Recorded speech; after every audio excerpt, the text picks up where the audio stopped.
बिस्मिल्लाहिर्रहमानिर्रहीम। प्रोफेसर सदी वसल्लम अलैहि वालेकुम। प्यारे बच्चों, उम्मीद करते हैं कि आप सारे खैरियत से होंगे। आज आप मुझे देख रहे हैं मेरे YouTube चैनल के ऊपर। शहरोज अब्दुल्ला के नाम से मेरा YouTube चैनल है। आज हम लोग बहुत इंपॉर्टेंट काम करने वाले हैं, that is chapter number 3 first year physics KBK book हम लोग डिस्कस कर रहे हैं। चैप्टर नंबर 3 के हम लोग न्यूमेरिकल्स डिस्कस करेंगे आज, और सारी जो है डिटेल्स के साथ करेंगे। उम्मीद करते हैं कि आपने हमारा चैनल सब्सक्राइब कर लिया होगा। अगर सब्सक्राइब नहीं भी किया तो अभी कर लें और साथ में बेल आइकन को भी प्रेस कर लीजिए और अपने सर्कल के अंदर हमारे चैनल को स्प्रेड कीजिएगा और उसको शेयर कीजिएगा। चलिए जी, बिस्मिल्लाह करते हैं और स्टेटमेंट रीड करते हैं कि क्वेश्चन नंबर 1 में क्या कहा जा रहा है। क्वेश्चन नंबर 1 न्यूमेरिकल्स हम लोग डिस्कस कर रहे हैं फर्स्ट ईयर चैप्टर नंबर 3। कहते हैं कि an object is falling freely under the action of gravity, how much distance it will travel in second of its journey and third seconds of its journey। एक object है और वो ऊपर से नीचे फॉल हो रहा है only under the action of gravity. ये बताइए कि दूसरे सेकंड में वो ऑब्जेक्ट कितना डिस्टेंस कवर करेगा और तीसरे सेकंड में वो ऑब्जेक्ट कितना डिस्टेंस कवर करेगा। एक ऑब्जेक्ट है, चलो मैं पहाड़ के ऊपर खड़ा हूं, मैंने एक ऑब्जेक्ट को इस तरह गिरा दिया। आप मुझे कहते हैं कि ये ऑब्जेक्ट दूसरे सेकंड में t = 2 सेकंड में कितना डिस्टेंस कवर करेगा, S2 फाइंड करो। तीसरे सेकंड में t = 3 सेकंड में कितना डिस्टेंस कवर करेगा, S3 फाइंड करो। S2 और S3 उस टाइम फाइंड होंगे जब S1 मौजूद होगा। S1 उस टाइम फाइंड होगा जब T1 मौजूद होगा। चलिए, हम कहते हैं कि जब आप ऑब्जेक्ट को फॉल करवाते हैं ऊपर से नीचे की तरफ, तो a की वैल्यू हमारे पास 9.8 मीटर पर सेकंड स्क्वायर होगी। ऐसे ही है। अच्छा, आपको क्या चाहिए? आपको चाहिए distance travelled in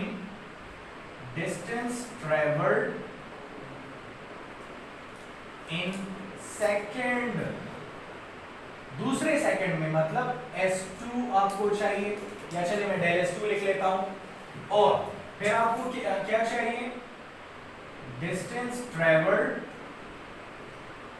in third second, मतलब डेल S3 की वैल्यू को आपने फाइंड करना है। डेल S2 फाइंड करना है और डेल S3 फाइंड करना है। अब करेंगे कैसे? याद रखें, इस क्वेश्चन को आप फर्दर प्रोसीड उस टाइम कर सकेंगे जब आप डेल S1 फाइंड करेंगे, मतलब S1 की वैल्यू फाइंड करेंगे। First we find del S1। First we find del S1। हमने डेल S1 को पहले फाइंड कर लेना है। तो आपको मालूम है using second equation of motion, आप मोशन की सेकंड इक्वेशन यूज कर लें, S = VIT + 1/2 AT²। ये आपके पास सेकंड इक्वेशन ऑफ मोशन है। चलें, मैंने यहां पर T1 को क्या ले लिया? T1 को मैंने 1 सेकंड कंसीडर कर लिया और मेरे पास S1 की अब वैल्यू आती जाएगी। याद रखिए, इनिशियल वेलोसिटी बॉडी की हमारे पास क्या थी? 0 थी, क्योंकि बॉडी इनिशियली कौन से वेलोसिटी में था? रेस्ट में था। बॉडी इनिशियली क्या था? बॉडी इनिशियली रेस्ट में था, तो इनिशियल वेलोसिटी क्या होगी? 0 होगी ना। चल, अब जब मैं इसके अंदर पुट करूंगा वैल्यूज को, तो इससे आ जाएगा 0 × 1 + 1/2 × 9.8 × 1 स्क्वायर। तो इससे आ जाएगा 4.9 या इससे समहाउ 5 मीटर आ जाएगा। S1 की क्या वैल्यू आ गई हमारे पास? 5 मीटर आ गई। या डेल S1 लिख लें, एक ही बात है, आपकी मर्जी, दोनों लिख सकते हैं, जो लिखना चाहें आप लिख सकते हैं। चलिए, ये हमारे पास डेल S1 की वैल्यू आ गई। अब हम दूसरे सेकंड में फाइंड करते हैं कि दूसरे सेकंड में क्या होगा। Now finding distance, now finding del S2। अब हम डेल S2 फाइंड करेंगे, तो ये हो जाएगा S2 = VIT + 1/2 AT²। ऐसे हो जाएगा। सही हो गया। अब जरा गौर से देखें। सही है। अब इसमें हमने क्या ले लिया? इसमें हमने पुट कर लेना होगा। अच्छा, अब बॉडी जो है आगे की तरफ आ रहा है और हमारे पास बॉडी की VI 0 हो जाएगा और टाइम हमारे पास कितना है इस केस के लिए? 2 सेकंड्स हमने लिया हुआ है। कितना लिया हुआ है?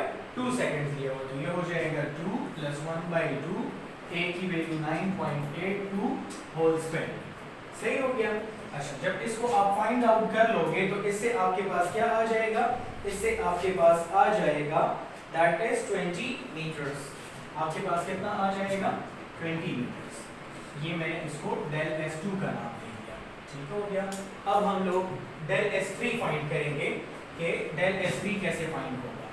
Now S3 is equal to VIT plus 1/2 AD square. याद रखिए कि यहाँ पर हमने टाइम कितना लेना है, 3 सेकंड्स लेना होगा। ठीक है, इसको 2 कर लेना, इसको क्या कर ले, टाइम को 3 सेकंड्स कर लें, 3 सही हो गया।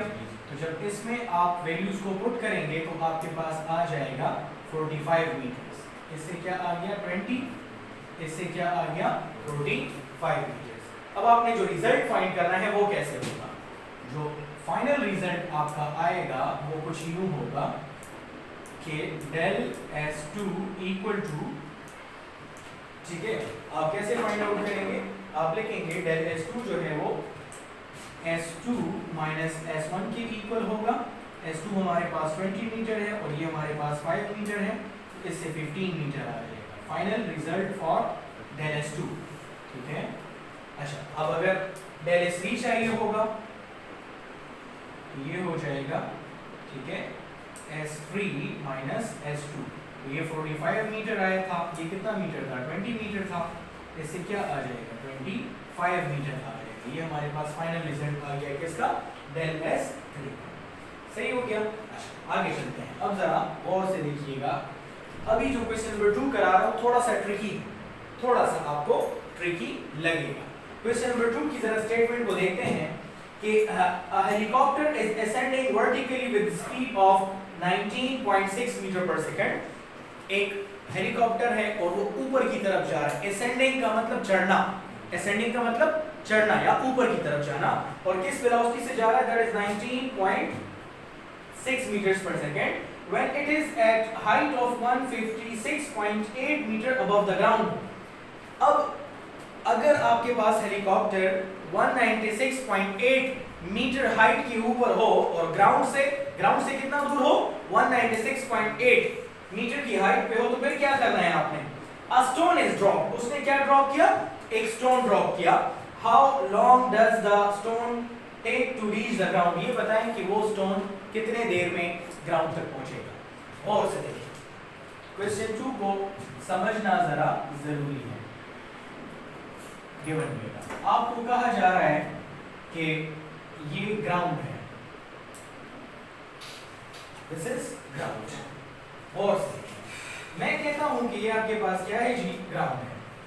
चले, ये मेरे पास y एक्सिस है, ये मेरे पास x एक्सिस है, ये मेरे पास ओरिजिन पॉइंट है। चले, अब आपके पास जो हेलीकॉप्टर है वो कहां जा रहा है जी, वो एसेंड कर रहा है। एसेंड मतलब ऊपर की तरफ जा रहा है। चले, मैं कहता हूं कि हेलीकॉप्टर क्या कर रहा है जी, ऊपर की तरफ जा रहा है। ये हेलीकॉप्टर के लिए मैंने कंसीडर कर दिया, हेलीकॉप्टर के लिए मैंने कंसीडर कर दिया कि हेलीकॉप्टर कहां जा रहा है, ऊपर की तरफ जा रहा है। और कितने हाइट पे जा रहे हैं, दैट हाइट इज, ठीक है, 156.8 मीटर। चलिए, जो डिस्टेंस कवर हो रहा है 156.8 मीटर्स कवर हो रहा है। ठीक हो गया। अच्छा, याद रखें, अब यहां पर एक छोटा सा ट्रिक हमने यूज करना है। बॉडी सरफेस ऑफ अर्थ से अवे जा रहा है, इसलिए हमने यहां पर एक साइन लगा लिया माइनस। क्या साइन लगा लिया, माइनस। ये सिर्फ ऑपोजिट डायरेक्शन को शो कर रहा है। और यहां पर उसने जब स्टोन ड्रॉप किया, ठीक है, जब ये पहुंच जाता है इधर पे, तो उसने क्या कर लिया, स्टोन ड्रॉप कर लिया। क्या कर लिया, स्टोन ड्रॉप कर लिया। अब जरा गौर से देखें, क्वेश्चन क्या है, क्वेश्चन ये है कि वो स्टोन कितने टाइम में ग्राउंड तक पहुंचेगा, वो स्टोन कितने टाइम में ग्राउंड तक पहुंचेगा, ये आपने फाइंड करना है। चलिए, अब हम इसको जरा फाइंड करते हैं और देखते हैं कि कैसे फाइंड करेंगे। आपको मालूम है using second equation of motion, second equation of motion आप यूज करेंगे, ठीक है, आप सेकंड इक्वेशन ऑफ मोशन को यूज करें, S is equal to VIT plus 1/2 AT square. ये क्या है हमारे पास? Second equation of motion. अब जरा और से देखिए, आपके पास जो डिस्टेंस है that is how much? Minus 156.8, सही हो गया। और इनिशियल वेलोसिटी कितनी गिवन थी हमारे पास स्टोन की? vi that was 19.6 meters per second, 19.6 metre per second की। अच्छा, तो मैंने लिख दिया 19.6 मीटर्स पर सेकंड हो गया। अच्छा, और टाइम हमारे पास नहीं है, let it be like that, time नहीं है हमारे पास, let it be like that, इसको मैंने वैसे ही लिख दिया। अच्छा, और 1/2 मुझे ये बताइए कि body away from surface of earth जा रहा है कि नहीं जा रहा है? जा रहा है। तो g की वैल्यू क्या होनी चाहिए? a is equal to g, a is equal to g, और g क्या होना चाहिए? Minus 9.8 metre per second square, सही कह रहा हूं? अच्छा, अब जरा और से देखिए, इसको मैंने कर लिया डिवीजन तो माइनस 4.9 आ जाएगा, सही हो गया। अच्छा, इससे आ गया ये है 156.8 equal to 19.6 t minus 4.9 t square, सही कह रहा हूं? सही कह रहा हूं ना? अच्छा, अब हम लोग क्या करते हैं, हम लोग इस तरह करते हैं ना कि इनसे मैंने 4.9 को कॉमन कर लिया। क्या कर लिया जी? 4.9 को मैंने कॉमन कर लिया, तो इधर आ जाएगा 4t minus t square minus 156.8, सही। मैंने क्या किया? Taking 4.9 common from these two. अब पता है कॉमन लेने का मतलब क्या होता है? बेटा इधर देखिए जरा, मैं कहता हूं कि xy माइनस xz, इससे मैं क्या ले लेता हूं? x कॉमन लेता हूं। समझे बात को? समझे? x कॉमन लेने का मतलब ये होता है कि ये जो x हमने कॉमन लिया है, अंदर वाले दोनों टर्म्स के ऊपर अलग अलग डिवाइड करना होगा। इसका ये मतलब है, जो चीज कॉमन ली जाती है वो अंदर वाले दोनों टर्म्स के ऊपर अलग अलग डिवाइड होती है, ये मतलब है कॉमन लेने का। तो इससे हम क्या लिखते हैं फिर? इससे आप ये कैंसिल हो जाता है, ये कैंसिल हो जाता है, आप लिखते हैं x equal to y minus z। ऐसे आप डायरेक्ट ये स्टेप कर लेते थे, इस स्टेप के बाद ये स्टेप डायरेक्ट कर लेते थे, लेकिन आपको पता नहीं होता था कि ये स्टेप आया कैसे है। ये स्टेप आता इस तरीके से है। कॉमन लेने का मतलब जिस चीज को कॉमन लिया है, अंदर वाले एलिमेंट्स के ऊपर उसको अलग अलग हर टर्म के ऊपर डिवाइड करो, इसका ये मतलब है। समझ रहे हैं आप? अच्छा, तो ये तो कॉमन लेने का मतलब मैंने आपको बताया। यहां पर मैंने 4.9 कॉमन लिया है, मतलब 19.6 को भी 4 पे डिवाइड करें, 4.9 पे डिवाइड करें तो 4 आता है, 4.9 को 4.9 पे डिवाइड करें तो 1 आता है, जो कि मैंने लिखा नहीं। समझ रहे हैं? 1 लिखने की जरूरत तो नहीं है, ठीक है। अच्छा, अब क्या कर लीजिए, डिवाइडिंग 4.9 बोथ हैंड साइड, दोनों साइड को मैं 4.9 पे डिवाइड कर देता हूं, तो इससे आ जाएगा, ये साइड में इरेज कर रहा हूं,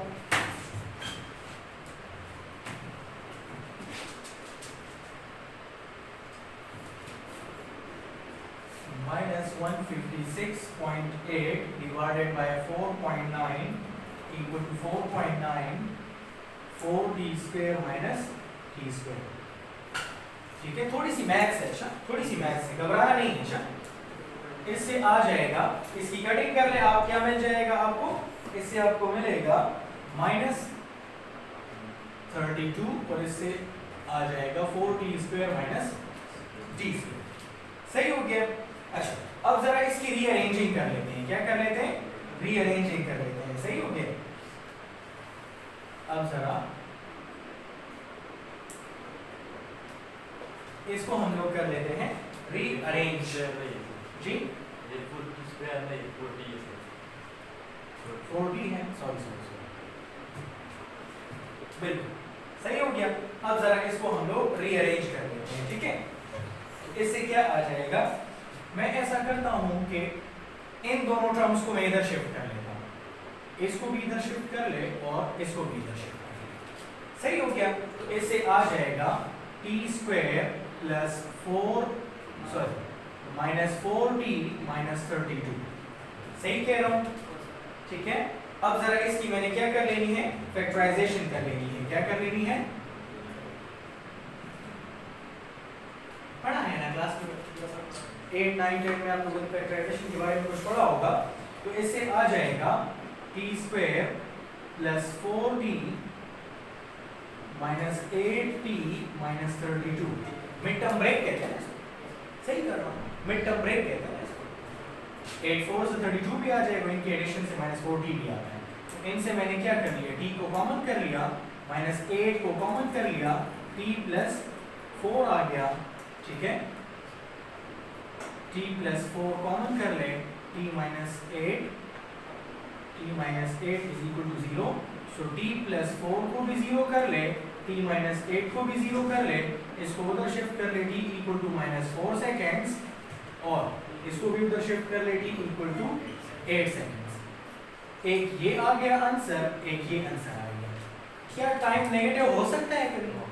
नहीं, time can not be negative, time can not be negative, time कभी भी नेगेटिव नहीं होता, नहीं हो सकता।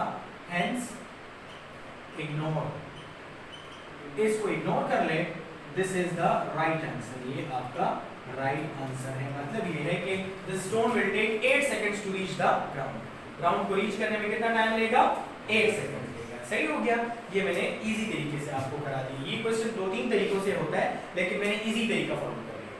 2-3 तरीकों से ये क्वेश्चन होता है, लेकिन मैंने इजी और शॉर्ट तरीका फॉलो कर लिया, जिससे बड़ी आसानी से ये हो सकता है। ठीक है, अच्छा फिर आते हैं क्वेश्चन नंबर 3 की तरफ। क्वेश्चन नंबर 3 में कहा जा रहा है, थोड़ी सी स्टेटमेंट लंबी है क्वेश्चन नंबर 3 की, जरा सा इसको रीड आउट कर लेते हैं।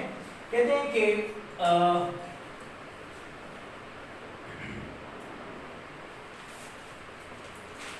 अब जरा और क्वेश्चन नंबर 3 में कहा जा रहा है कि a car is moving at 20 meters per second, ठीक है, 72 kilometre per hour, crashes into tree, find the magnitude of the average force acting on the passenger of mass 70 kilogram in each case of the following, ठीक है, कि दो cases given है। The passenger is not wearing a seat belt, ठीक है, he is brought to rest by collision with the windshield and dashboard that lasts 2 millisecond, ये 2.0 ms लिखा है ना, ms का मतलब मिली सेकेंड्स होता है। पार्ट बी में कह रहे हैं कि the car is equipped with the passenger side airbag, the force due to the airbag acts for 45 milliseconds, bringing the passengers to rest, ठीक है। आपको कहा जा रहा है कि एक कार है, गौर से देखिए जी, बहुत आसान सी बातें आपको पूछी जा रही हैं, जरा गौर से देखिए। ये साइड में इरेज करता हूं। क्वेश्चन नंबर 3, क्वेश्चन की स्टेटमेंट बहुत लंबी है और क्वेश्चन है टोटल 2 मिनट का भी क्वेश्चन नहीं है, और से देखिए।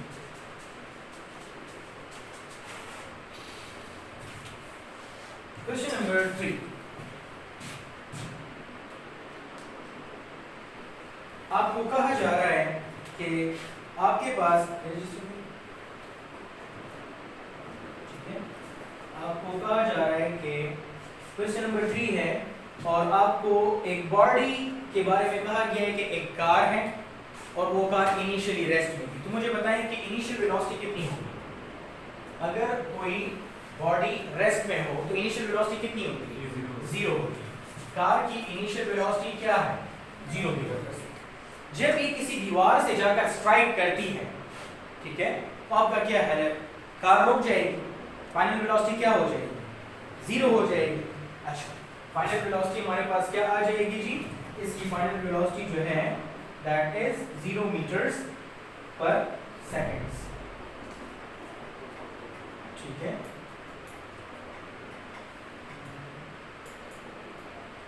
A car is moving at 20 meters per second. Sorry, this is not 20. A car is moving at 20 meter per second ना, तो इनिशियल वेलोसिटी 20 हो जाएगी। अच्छा, फिर कहते हैं कि अच्छा जब वो क्रैश करेगी तो उसके साथ वो स्ट्राइक करेगी और फाइनल वेलोसिटी क्या हो जाएगी? 0 हो जाएगी। फाइनल वेलोसिटी क्या हो जाएगी? 0।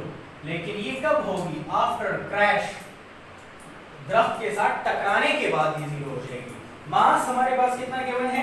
That is 70 kilogram. मास कितना है? 70 kilogram. M value is 70 kilogram. फिर क्या कहा जा रहा है? आपको 2 तरह के टाइम गिवन है, एक 2 मिलीसेकंड्स है और दूसरा है 45 मिली सेकेंड्स, ठीक है, 2 मिली सेकेंड्स और t1 कितना गिवन है 2 मिली सेकेंड्स, मतलब t1 equal to 2 into 10 power minus 3 seconds. Milli prefix होता है ना, 10 पावर माइनस 3 के लिए स्टैंड करता है, और t2 जो है दैट इज 45 मिली सेकेंड्स, मतलब 45 इंटू 10 पावर माइनस 3 सेकेंड्स। ये हमारे पास क्या आ गया, t2 की वैल्यू आ गई। ये क्या आ गया जी, t2 की वैल्यू आ गई। आपको क्या फाइंड करना है, आपको कह रहे हैं कि एवरेज फोर्स आपने फाइंड आउट करना है। क्या फाइंड आउट करना है, एवरेज फोर्स फाइंड आउट करना है, लेकिन दोनों अलग अलग केसेस के लिए फाइंड आउट करना है। रिक्वायर्ड क्या है, रिक्वायर्ड में कह रहे हैं कि आप एवरेज फोर्स फाइंड आउट करें, एवरेज फोर्स, और दूसरे केस में भी एवरेज फोर्स ही आपने फाइंड आउट करना है। मतलब एफ एवरेज, या यूं लिखें कि F1 फाइंड करें लेकिन ये एवरेज फोर्स होगा, फिर कहते हैं कि F2 फाइंड करें लेकिन ये भी एवरेज फोर्स होगा। सही है, अब जरा और से देखें, आप लिखेंगे solution part number 1, part A और पार्ट बी। आपको मालूम है कि rate of change of momentum is called what, force. Relation of momentum and change, ठीक है, rate of change of momentum से हमारे पास क्या आता था, फोर्स आता था। As we know that the rate of change of momentum is equal to force. आपको मालूम है कि rate of change of momentum किसके इक्वल होता है, फोर्स के इक्वल होता है। चलिए मुझे ये बताइए कि मोमेंट चेंज इन मोमेंटम को मैं pf माइनस pi लिख सकता हूं, ठीक है, चेंज इन मोमेंटम को मैंने क्या लिख दिया, pf माइनस pi लिख दिया, और इस t को मैं t1 लिख लेता हूं। क्या लिख लेता हूं, t1 लिख लेता हूं। इस f को मैं f1 लिख लेता हूं। कोई एतराज तो नहीं है? अच्छा, ये हो जाएगा। आपको मालूम है कि P किसके इक्वल होता है, mv के इक्वल होता है, तो ये हो जाएगा mvf minus mvi divided by del t1। सही हो गया। अच्छा, अब इसके अंदर वैल्यूज को आप पुट कर लें, बाय पुटिंग द वैल्यूज। इसके अंदर जब आप वैल्यूज को पुट करेंगे ना, तो आपके पास जो आंसर आएगा वो कुछ आंसर न्यूटन में आ जाएगा, कुछ आंसर आ जाएगा ना आपके पास न्यूटन में। सही, वैल्यूज आपके पास मौजूद है, vi मौजूद है, m मौजूद है और t1 आपके पास मौजूद है। अब इसको चाहे तो आप पुट भी कर सकते हैं, ठीक है। चलिए मैं करके दे देता हूं। मास की वैल्यू क्या है आपके पास, 70 है, फाइनल वेलोसिटी 0 है, मास 70 है, इनिशियल वेलोसिटी 20 है, टाइम t1 कितना है, 2 मिली सेकेंड्स, इतना है। इसको आप फाइंड आउट करेंगे, you will have some answer in the units of meter, newton. आपका आंसर किस में आएगा, न्यूटन में आ जाएगा। सिमिलरली पार्ट बी में क्या करेंगे, पार्ट बी भी इसी के जैसा होगा।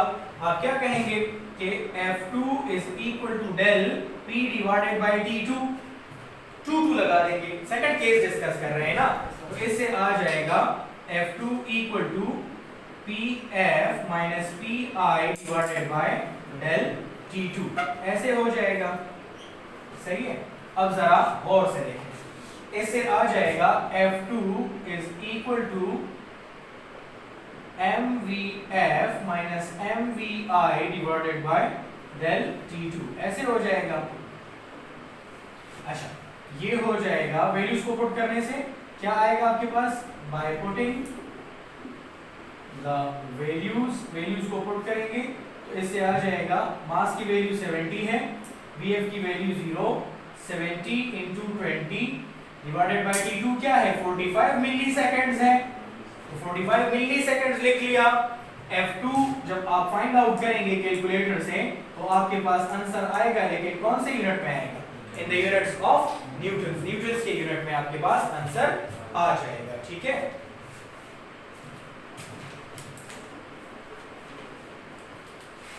ये तो हमने क्वेश्चन नंबर 3 किया। अब जरा क्वेश्चन नंबर 4 की तरफ चलते हैं कि क्वेश्चन 4 में क्या कहा जा रहा है, गौर से देखिए जी।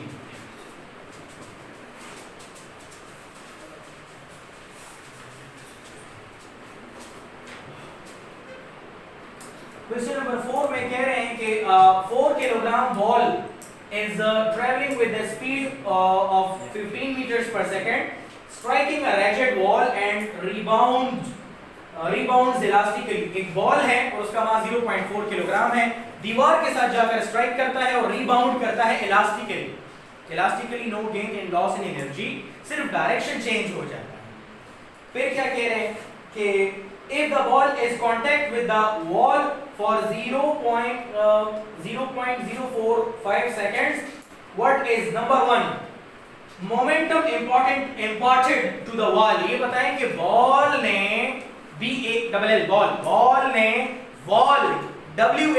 वॉल को कितना मोमेंटम इंपार्ट दिया।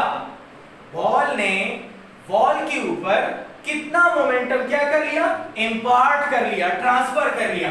फिर क्या कह रहे हैं, पार्ट बी में क्या कहते हैं, the average force exerted on the wall. ये बताएं कि वॉल के ऊपर कितना फोर्स एक्सर्ट हुआ था, ये बताएं वॉल के ऊपर कितना फोर्स एक्सर्ट हुआ था। आपने उस फोर्स का मैग्नीट्यूड भी फाइंड आउट करना है, सही है।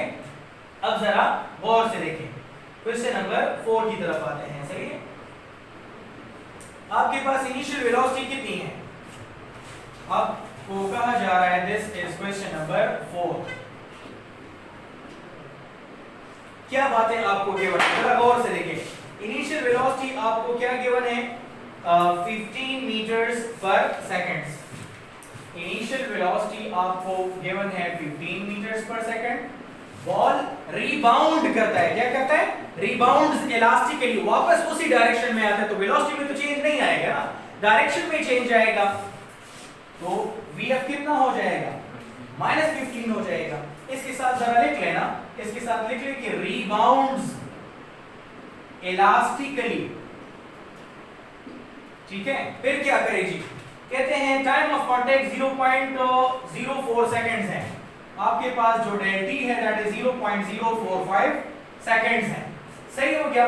फिर क्या कहते हैं जी, कहते हैं कि आप दो बातें फाइंड करें, मोमेंटम इंपार्टेड फाइंड करें and average force exerted required. दो बातें, मोमेंटम इंपार्टेड मतलब चेंज इन मोमेंटम फाइंड करें, पहली बात। मोमेंटम इंपार्टेड मतलब चेंज इन मोमेंटम फाइंड करें, ठीक है। और दूसरा काम क्या करें जी, एवरेज फोर्स को आपने फाइंड आउट करना है। क्या करना है जी, एवरेज फोर्स को आपने फाइंड आउट करना है। जरा गौर से देखिए, आपको मालूम है कि पार्ट नंबर ए हम दो चीजें देखते हैं कि momentum imparted by ball on the wall, ball ने वॉल के ऊपर कितना मोमेंटम इंपार्ट किया, पहले हम वो फाइंड करते हैं, ठीक है। तो हम कहेंगे कि momentum imparted by ball on the wall, finding momentum imparted by ball on the wall। पहले हम ये फाइंड करते हैं, सही हो गया। आपको मालूम है कि ये हम फाइंड कर रहे हैं, लेकिन कौन से केस के लिए कर रहे हैं, बॉल के केस के लिए कर रहे हैं। आपको पता है कि ये pf माइनस pi के बराबर होता है और ये mvf माइनस mvi के बराबर होता है, पता है आपको। अच्छा जरा और से देखिए, हमारे पास जो मास गिवन है दैट इज 0.4 किलोग्राम को इधर हमने लिखना है कि मास कितना गिवन था हमारे पास, ठीक है। Mass m value equal to 0.4 kilogram, mass की वैल्यू कितनी है 0.4, जरा पुट कर ले जी 0.4। vf की वैल्यू क्या है हमारे पास -15 माइनस vi की दोबारा से m है, या यूं कर लें कि m को चले हम कॉमन कर लेते हैं, तो vf माइनस vi आ जाएगा। m की वैल्यू 0.4 है और vf की वैल्यू -15 और vi की वैल्यू क्या है +15 है। तो इससे क्या आ जाएगा, इससे आ जाएगा 0.4 × -30, ये मेरे पास क्या आ गया ये बॉल के लिए मोमेंटम आ जाएगा, कितना आ जाएगा, -12 किलोग्राम मीटर पर सेकंड। ये बॉल, ये जो हमने किया है ये बॉल के लिए है, क्या है जी, this is for ball, ball के लिए इतना मोमेंटम। अब अगर मैं वॉल के लिए करना चाहूं, WKLL वॉल के लिए करना चाहूं तो फिर क्या होगा, now finding momentum imparted for wall, ये क्या होगा, दोनों इक्वल इन मैग्नीट्यूड होंगे लेकिन ऑपोजिट इन डायरेक्शन होंगे, तो ये क्या हो जाएगा, +12 किलोग्राम मीटर पर सेकंड नहीं हो जाएगा, ऐसे नहीं हो जाएगा, इक्वल इन मैग्नीट्यूड लेकिन ऑपोजिट इन डायरेक्शन, सही हो गया। अच्छा, पार्ट नंबर 2B की तरफ आते हैं। पार्ट बी में क्या कहते हैं, पार्ट बी में आपको कहते हैं कि एवरेज फोर्स फाइंड आउट करें ना, एज वी नो दैट, जैसा कि आपको मालूम है कि F is equal to del P divided by del T। Cross multiplication करें जरा, मुझे सॉरी एवरेज फोर्स चाहिए ना, मोमेंटम इंपार्टेड की वैल्यू क्या थी हमारे पास, ठीक है, मोमेंटम कितना इंपार्ट हुआ था हमारे पास, वैल्यूज मौजूद हैं, 12 है ना, ठीक है, दैट इज 12 और टाइम 0.045 सेकंड्स है, इसकी आप कैलकुलेशन कर लें तो आपके पास एवरेज फोर्स आ जाएगा, लेकिन कौन से यूनिट में आ जाएगा, न्यूटन में आ जाएगा। कैलकुलेटर यूज करें, डिवाइड करें, देखिए जो भी आता है बस वो आपका आंसर होगा, सही हो गया। अच्छा, ये हमने क्वेश्चन नंबर कौन सा कर लिया, 4 कर लिया। अब आते हैं जरा क्वेश्चन नंबर 5 की तरफ, क्वेश्चन नंबर 5 करते हैं, सही है।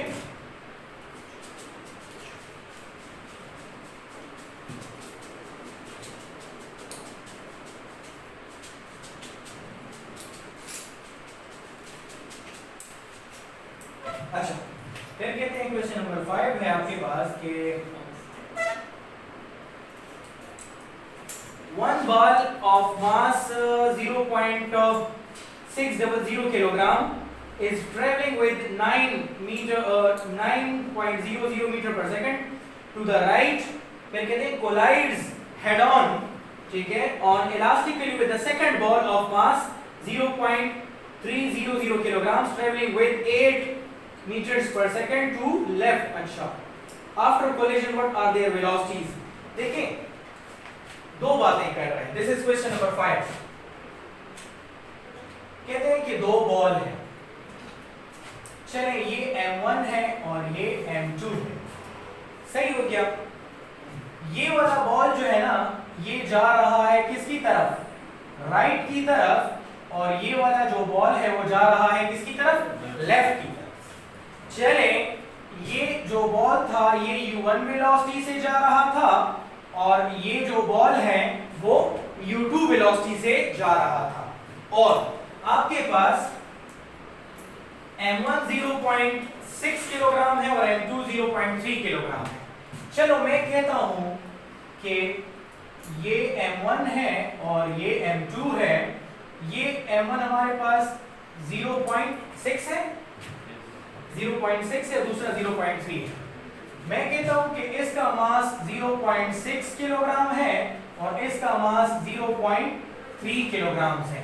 चले u1 कौन सी वेलोसिटी है, u1 है हमारे पास 9 मीटर पर सेकंड, और ये मेरे पास 9 मीटर पर सेकंड है क्योंकि ये राइट पे जा रहा है, और u2 मेरे पास 8 मीटर पर सेकंड है और ये कहां जा रहा है, लेफ्ट पे जा रहा है, ऑपोजिट डायरेक्शन में जा रहा है, तो मैं क्या लगा दूंगा, माइनस लगा दूंगा।